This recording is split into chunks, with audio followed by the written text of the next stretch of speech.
നീലരാവിലിന്നു നിന്റെ താരഹാരമിളകി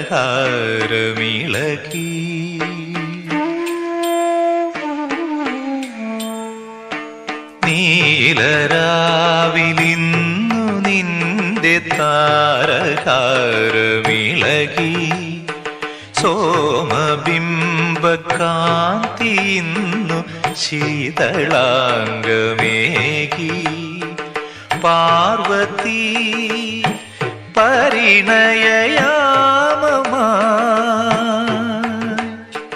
ആതിരേ ദേവാംഗനെ കുളിരഴകിൽ ഗോരോചനം എഴുതാനണയു നീലരാവിലിന്നു നിന്റെ താരഹാരമിളകി